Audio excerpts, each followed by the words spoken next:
Magandang araw mga kasari-sari. Kamusta na po kayo? Kamusta po ang inyong buhay? Sana ay nasa mabuti kayong kalagayan, lalo't higit ang inyong mga kalusugan, lalo yung inyong pamilya. Sana nga ay maayos kayo. Higit sa lahat kahit papano sa mga kagaya kong nasa masa, mga mahihirap, mga nasa baba, sana po ay okay lang at nakakatawid sa araw-araw ng ating buhay. So ngayon pag-usapan natin, gaano ba kahirap ang maging isang single parent? Mahirap nga ba? Madali nga ba? Ano nga ba ang mga pinagdaanan ko para maging matatag ako? So, pakinggan nyo ito mga kasari at sa mga single parent dyan na bago pa lang, ngayon pa lang nangyari sa kanila o kakahiwalay pa lang nila, at sa mga buo naman ang pamilya. Sana maramdaman ninyo kung ano yung nararamdaman namin bilang single parent, kasi sa totoo lang ang buhay ay hindi natin hawak. Ngayon masaya tayo, bukas ay hindi. Ngayon ay buo ang pamilya, kinabukasan may problema.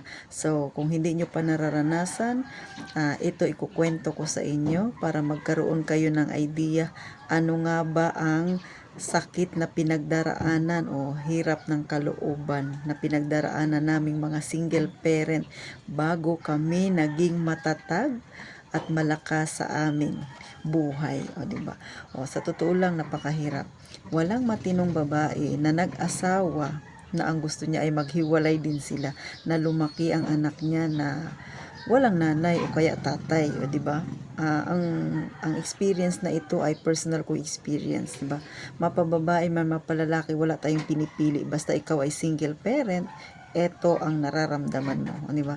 Mahirap maging single parent, lalo na ako kasi nagtatrabaho ako.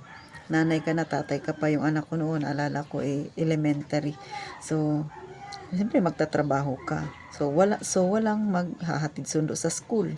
Ang nangyayari yung mother ko o kaya yung tatay ko yung naghahatid. So swerte naman ako kasi supportive sila sa akin.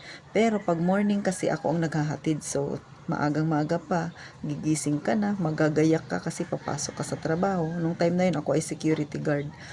Tapos ihahatid ko siya. Tapos papasok ako sa trabaho ko. So, minsan, nalilate ako kasi mahirap po talaga, medyo malayo yung pinapasukan ng anak ko, tapos maaga din yung pasok ko. Kaya, syempre, kailangan mong hatiin ang oras mo. Pagdating mo sa trabaho, hindi ka pa nagsisimula, pagod na ka na kasi ang aga-aga mo pang gumising.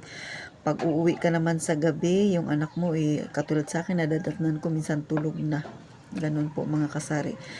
Minsan doon sa mother ko siya natutulog, pero madalas sa akin naman kasi may susi din naman sila, so nadadatnan ko minsan itulog na siya.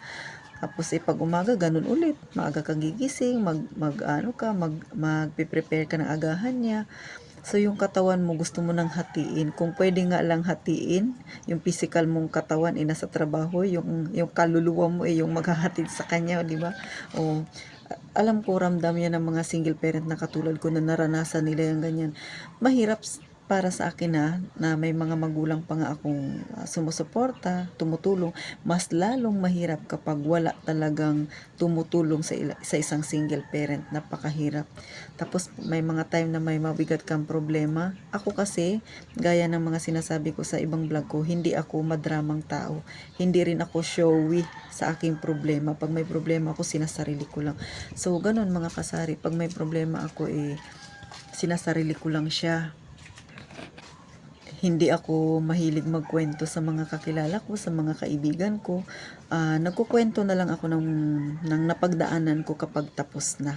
Yung problema ay nalampasan ko na yun, nagkukwento na ako. Pero yung problema ko pa siya, kasalukuyan ko pa siyang dinadala, never mo akong makakaringgan. Kasi ayaw kong pag-usapan, kasi ayaw kong makita ng mga tao na iiyakan ko yung problema. So, ganun po ang ugali ko mga kasari. Lahat dinidibdib ko lang siya. Yung nakikita ng tao sa akin, malakas ako, kaya ko, pero alam ko deep inside mahirap pinipilit ko lang kayanin, lalo na pag nakikita ko yung anak ko. Sa akin kasi ang nagiging lakas ko yung anak ko, nung maliit pa yung anak ko, ganun po mga kasari. Na parang nabubuhay na lang ako para sa anak ko. Siguro nga kung wala kang anak, kaya yung ibang mga babae na nakakapag-isip ng hindi maganda sa kanilang buhay kasi wala na silang inspirasyon. So, ganun mga kasari. Pero, siguro mga ilang buwan lang din ako naging ganun. Ilang buwan ko lang siyang dinibdib. Tapos no, nag-focus ako sa trabaho, lahat ng attention ko, talagang pinagod ko yung sarili ko. Tapos inisip ko kung iiyakan ko yung problema, kung magpapakahina-hina ako, paano ang anak ko, 'di ba? May mga pangarap din ako na gustong marating, gustong matupad. So, ganun po yung aking ginagawa. Nagkaroon ako ng motivation na kayanin yung problema kasi may goal ako sa buhay. Kaya yun ang iniisip ko palagi. At saka ayaw kong dumating na kung panahon na magkikita kami na hindi sinasadya. Ayaw kong makita niya na lugmok ako. Gusto kong makita niya ako na sa mabuti akong kalagayan at masasabi kong hindi siya naging kawalan sa buhay ko. So yun po yung naging motivation ko. Sa mga single parent yan na nahihirapang magdala ng buhay nila, laban lang kayo. Kasi ang problema ng tao, yung pinagdadaanan ninyo ngayon ay parang panahon din yan, parang mundo rin yan. Minsan nasa ilalim ka, minsan nasa itaas ka. Katulad ng gabi, nagkakaroon ng liwanag, at sa pagkaumaga naman, nagkakaroon din ng gabi. So, ganun din po yung buhay natin. Minsan nasa maayos, minsan wala. Minsan okay tayo, minsan hindi. So, ganun po. Kasi hindi magiging makulay ang buhay natin kapag walang ganun tayong nararanasan, mga kasari. Magkaganon man yung mga nararanasan natin, ako ipinagpapasalamat ko pa rin kasi naging matatag ako. Ipinakita ko sa ibang tao na ang problema ay hindi siya ang makakapagpa-down sa akin. Kasi alam ko na sa bawat nangyayari sa buhay ko, alam kong pagsubok lang yun na dapat kong lampasan. Pero pag nalampasan mo naman, mas magiging matatag ka. At kung may darating ka pang problema, alam mo, malalampasan mo yun kasi nalampasan mo nga yung unang problema. Bakit kaya yung ngayong susunod pa? Yun ang lagi kong nilalagay sa isip ko. Baka sabihin ninyo, nagsasalita ka lang kasi hindi mo naranasan. Ay, naranasan ko po, mga kasari. Lahat na yata ng mabibigat na problema ay naranasan ko nung ako'y nag-asawa hanggang sa maghiwalay kami, hanggang sa naging single parent ako. Hanggang ngayon naman, mayroon pa rin akong problemang dinadala, pero hindi na siya kasing bigat noong una. Kasi nga, nalampasan ko na yung mas mabibigat. Ngayon, may mga problema mang dumarating sa akin, nginingitian ko na lang. Kayang-kaya ko na siyang dalhin. O, diba? Hindi na yung basta-basta na iiyak ka sa isang sulok, magmumukmuk ka dun. So, hindi ganun na. Kasi nga, nalampasan ko na siya. At talaga namang lahat tayo may pinagdadaanan. Kahit nga mayayaman, may pinagdadaanan, diba? So, ano din tayong mahihirap. Pero, nasa sa atin yan kung paano natin harapin ang problema, kung paano natin tanggapin. Ako kasi, minomotivate ko talaga yung sarili ko kasi walang magmo-motivate sa akin, mga kasari.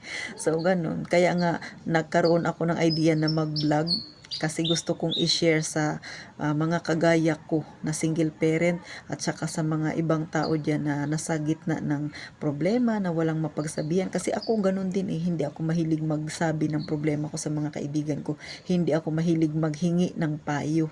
So, nire-resolve ko yung sarili ko. Baka may nakaka-relate dyan na kagaya ko rin ang ugali nila na sinasarili ang problema. So, kahit nanonood kayo, di ba? Kahit papano naliliwanagan, nagkakaroon kayo ng idea, nagaguide kayo sa kung ano ang dapat ninyong gawin. At saka syempre 'di ba, pagka may problema ka tapos may napapanood ka na parehas kayo ng problema, parehas kayo ng pinagdadaanan, tapos nalampasan niya, tapos narinig mo kung ano yung ginagawa niya, gumagaan din yung loob mo. Kahit hindi ka nagkukwento sa kaibigan mo, pero pag may naririnig ka na nakakapag-motivate siya sa'yo, nagiging malakas din ang loob mo para mas lalo pang magpursige sa buhay. So, kaya ko po sinishare ito kasi alam ko mayroong mga kagaya ko dyan na ganyan din ang ugali, na tatahit tahimik pero mayroon palang dinadalang mabigat na problema. So sana po kung kayo ay isa doon na nakakapanood sa akin, lakasan ninyo ang loob ninyo. Huwag kayong mawala ng pag-asa. Huwag ninyong hayaan ang problema ang maglugmok sa inyo. Kasi kung may mga anak kayo, sila yung umaasa sa inyo. Kaya kailangan maging matatag kayo kasi nga nakatingin sila sa inyo. Saka yung mga anak ninyo ay sa iyo rin humuhugot ng lakas. So dapat ikaw magulang magpakatatag ka kahit mag-isa ka lang. Kayang-kaya mo yan, kasari. So kaya ganun na lang din ako naging matatag. Kaya nga pag sa mga vlog ko, lagi ko sinasabi, kamusta ang pamilya, nasa mabuti kang kalusugan. Kasi sa totoo lang po, hindi lahat ng nanonood ay may mabuting kalusugan, mga kasari. At hindi lahat din ng mga nanonood ay nasa mabuting kalagayan. Sana sa ganitong pagsasalita ko, nakaka-encourage ako sa iba, nakakapag-motivate ako at nakakatulong ako na pagaanin ang kalooban ninyo. Kaya kayong mga may ganyang problema na pinagdadaanan ngayon, ang problema na yan na pinagdaanan ko na noon, huwag kayong mawala ng pag-asa. Higit sa lahat, kanino man, ay syempre manalangin tayo kasi meron tayong Panginoon na handang tumulong sa atin. Siya yung magtuturo sa atin, magagabay sa atin. Pwede mo siyang iyakan, pwede mo siyang pagsabihan ng problema mo na hindi ka hinuhusgahan na hinahatulan.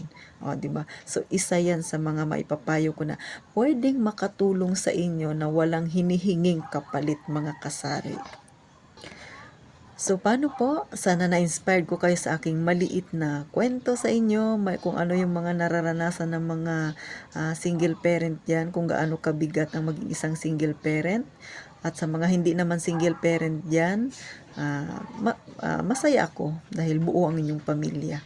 Pero kung maranasan nyo man ito, alam nyo na kung ano ang gagawin ninyo. Huwag lang kayong padadala sa mabibigat na problema. So thank you po at sana huwag kayong magsawang subaybayan ng aking maliit na channel, mga kasari. Pa-like na lang at saka subscribe. Tulong nyo na lang ito sa akin, kasari. At saka syempre, tayong mga nasa baba, nasa mahihirap, mga nasa masa ang pamumuhay, sino pa bang magtutulungan kundi tayo din. Kaya sa mga sumusuporta sa akin yan, thank you po. At sana lagi kayong pagpalain ng ating Panginoon. Mag-iingat kayong palagi, mga kasari.